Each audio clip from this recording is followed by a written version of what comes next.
నీకు ముఖ్యమైన విషయాన్ని నొక్కానించాలని వచ్చాను. మీ అమ్మ చచ్చిపోతూ ఏమందో తెలుసా? ఒరే బుస్సు, మా జైని మీ బావ గన్నని ఆస్తిని నువ్వే రక్షించాలి రా అంది. ఏమిటి మామిడికాయలు చింతకాయలు తింటున్నాయేమిటి? నేను చెప్పను, నాకు సిగ్గేస్తుంది. నా దగ్గర సిగ్గేంటమ్మా? నేనేం పెద్ద మగాననుకున్నావా? చెప్పు చేయా.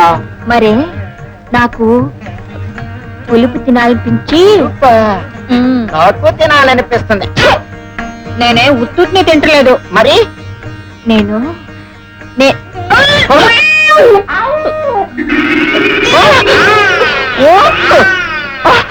అదా బావా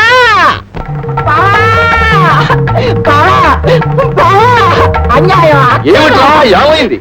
అది కాదు బావా, అక్క చచ్చిపోయేటప్పుడు జైకు నాకు పెళ్లి చేయమని 1 సార్లు చెప్పాను. మీ అక్కయ్య చచ్చిపోయేటప్పుడు నువ్వు అక్కడ లేవని. ఈసారి చెప్పను, సంపేస్తాను. అది కాదు బావా, అన్యాయం జరిగిపోయింది. ఇప్పుడు ఏం జరిగిందో తెలుసా? జయ మామిడికాయలు చింతకాయలు తింటాను. అది తింటే నీకేట్రా బాధ, నువ్వు తిను. అది కాదు బావా, జయకు ఇష్టి పెడుతున్నా కొడుక, నా కూతురు మీద తప్పుడు కూతురు కూసావంటే నిన్ను నేల మీద పారాయించి ఒంగోలు గెత్తల చేత తొక్కించేస్తాను. నా సంగతి నీకు తెలుసు కదా. నీ బతుకుకి రైలు గేట్ దాకా అక్కర్లేదు, మెయిన్ గేట్ లో ఫినిష్ చేసేస్తాను. బావా, నా మాట మీద నమ్మకం లేకపోతే 6 నెలలు ఆగు, బాగా కనిపిస్తుంది, అప్పుడు చూద్దు గాని. నువ్వు చెప్పేది నిజమేనట్రా? నువ్వు అలా ఉండు. నిజమేటో దాన్ని నేను నిలదీసి అడిగేస్తాను. ఏటమా బుష్గాడు ఇష్టం వచ్చినట్టు వాగేస్తున్నాడు, అదంతా నిజమేనా లేక? నిజమేనన్నా. ఏంటి నీకు నెల తప్పడం నిజమా? ఈ పాపారావు కూతురు బతుకేసరెట్టేసిన ఎదవ ఎవడాడు? వాడి పేరేటో చెప్పు. చెప్తాను, కానీ నువ్వు అతను ఏం అనకూడదు. అతనితోనే నా పెళ్లి జరిపించాలి. పెళ్ళే జరిపించాలో పాడే గట్టించాలో నేను ఆలోచిస్తాను. వాడి పేరేటో చెప్పు. అలా అయితే నేను చెప్పను. అతనితో నా పెళ్లి జరిపిస్తానంటేనే. అలాగే జరిపిస్తానేమా, ముందాడు నామధేయం ఏంటో చెప్పు. కృష్ణగా అమ్మా, ఎంత దెబ్బ కొట్టావురా నన్ను. నా ఊరొచ్చింది కాక, నాకు ఎదురొచ్చింది కాక, నా కూతుర్నే మాయ చేస్తావురా. ఒరే కృష్ణ, అయిపోయింది నీ కథ, అయిపోయింది. నేను నిప్పునని తెలిసి కూడా నాతో పరాచిగాలాడుతాను. గేటు లేని రైలు పట్టాల మీద నీ కథ ఫినిష్ చేసేస్తాను.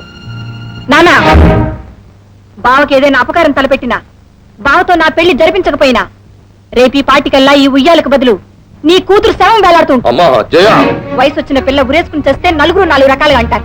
ఉన్న పరువు కాస్త పోతుంది. అమ్మా అంత మాట అనకమ్మా. ఆలోచించుకో.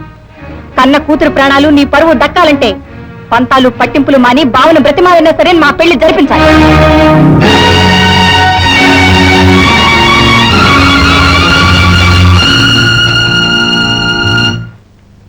చూడండి అల్లుడు గారు. ఏమిటి కొత్త పిలుపు పిలుస్తున్నారు? నేను ఇంజనీర్ కృష్ణ అండి, పాపారావు గారు. అవుననుకో, కానీ జరిగిన విషయాలు గొడవలు అన్ని నువ్వు మర్చిపోవాలి బాబు.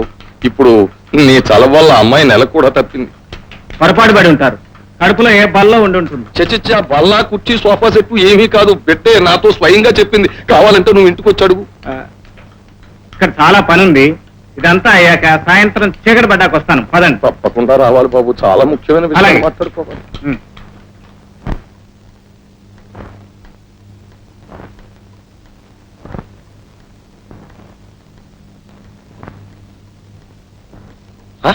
బాబు వచ్చా? రా రా. ఆగండి. జయ ఎక్కడుంది? పైన ఉంది, వెళ్దాం రా. మీరు ఇక్కడే ఉండండి, నేను వెళ్ళి కనుక్కొస్తాను. బావా, నోర్మి వెళ్ళి అల్లుడు గారికి టిఫిన్ కాపీ చూడు. ఎవరు? నేనా? నువ్వే వెళ్ళు.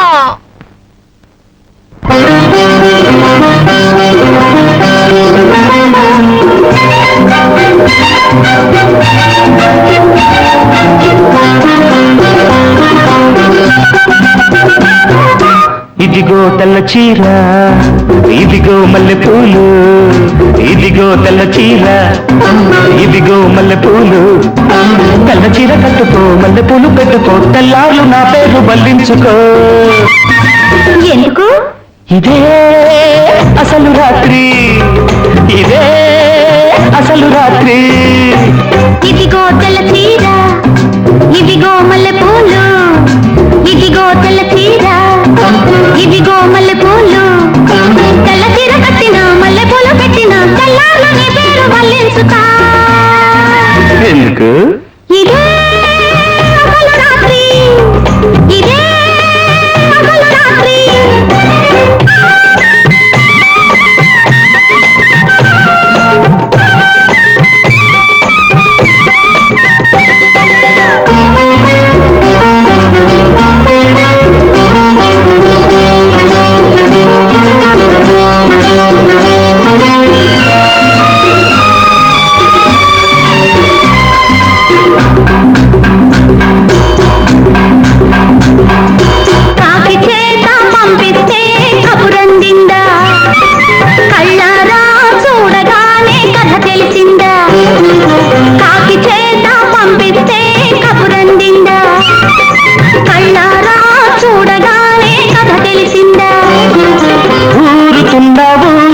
నీవు వెళ్ళు పోపలేని పిల్లకయ్యో వెళ్ళు ఊరుతున్న ఊసుకో నీవు వెళ్ళు పోపలేని పిల్లకయ్యో వెళ్ళు తాళు లేదు చూలు లేదు కొడుకు పేరు సోమలింగం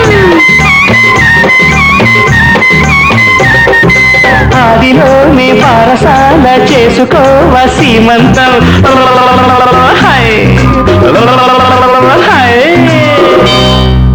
ఇదిగో తెల్ల చీర ఇదిగో మల్లె పూలు ఇదిగో తెల్ల చీర ఇదిగో మల్లె పూలు తెల్ల చీర కట్టుకో మల్లె పూలు పెట్టుకో తెల్లార్లు నా పేరు మళ్ళించుకో ఎందుకు ఇదే అసలు రాత్రి ఇదే అసలు రాత్రి ఏదండి ఏవో పాట వినపడుతున్నాయి. ఏముంటుందయ్యా ఏముంటుంది పైన రేడియో రేడియోలో వచ్చినట్టుగా లేదే ఏదో మనుషులే నువ్వు లేచి నిలబడు. ఇతరుల రావడానికి వేళ పాడ అక్కర్లేదా? పైగా వ్యర్థవాలు వచ్చి నువ్వు అవుతావు. అదేమిటండి అలా చీకపడుతున్నారు? ఇదంతా చూస్తుంటే ఏదో విషయం విశాఖపట్నం అయిపోయి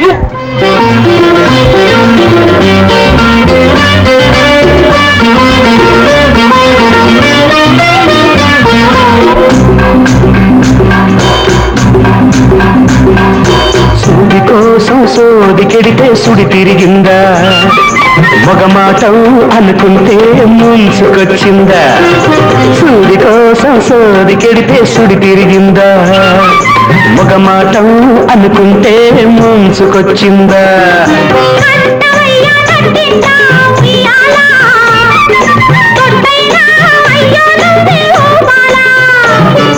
నేనే జోల పాడుతుంటే నువ్వు నిద్రపోతావా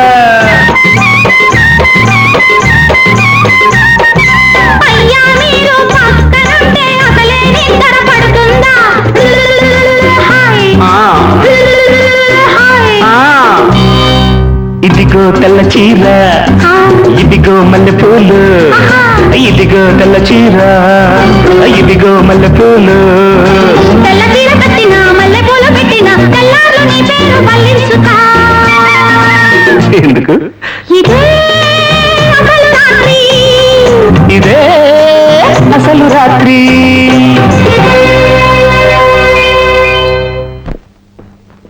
బాబు చెప్పిందా నెల తప్పడం మాట నిజమేనా? నిజమే. మరైతే ఇంకా ఆలస్యం చేస్తే ఊరంతా కోడైపోయి నా కొంపే కూసేస్తుంది అని చేత బ్రాహ్మణ పిలిచి ముహూర్తం పెట్టించి పెళ్లి జరిపించేస్తా. పెళ్ళే పెళ్లి విషయంలో మా అమ్మ ఒప్పుకుంటేనే తప్ప చేసుకోనని వ్రతం పట్టాను. వచ్చి మా అమ్మని అడగండి. అమ్మ నీకు శాతపడి చెయ్యా చెల్లెమ్మా. నేను ఎదవని దుర్మార్గుణ్ణి పాపిస్తోని కాదన్ను. కానీ నేను ఒక ఆడపిల్లకి తండ్రిని కూడానమ్మా. మనిద్దరం ఒక రక్తం పంచు పుట్టినవాడు. నీకంటే నేను పెద్దోడిని. కన్నీళ్లతో ప్రాధేయపడుతున్నాను. నా మాట కాదనకు చెల్లెమ్మా. నీ కూతురు కోసం నువ్వెంత బాధపడుతున్నావో మా అమ్మ కూడా తన కూతురు కోసం అంతగానో బాధపడుతోంది, ఆవేదన పడుతోంది. ఒక్క షరతు మీద అయితే మా అమ్మ పెళ్లికి ఒప్పుకుంటుంది. అదేంటో చెప్పారా నాయన? నా శాయశక్తిలో ప్రయత్నం చేస్తాను.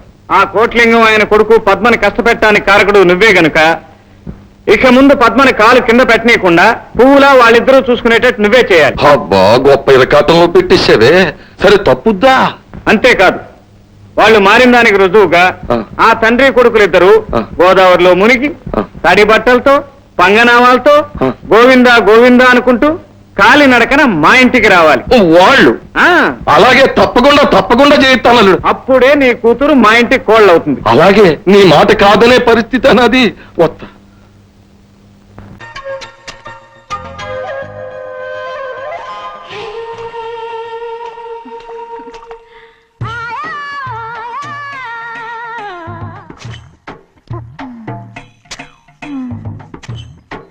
హలో అమ్మాయి గారికి చెమటేసింది. నువ్వు గొడుగు సరిగ్గా పెడితే అమ్మాయి గారు చెమటది కడుతుంది. అటు చూడండి. ఏయ్, నేను చూడమంది వాళ్ళు చేస్తున్న పనిని. అదేంటి లాంటి మొక్కలను పీకేస్తున్నారు?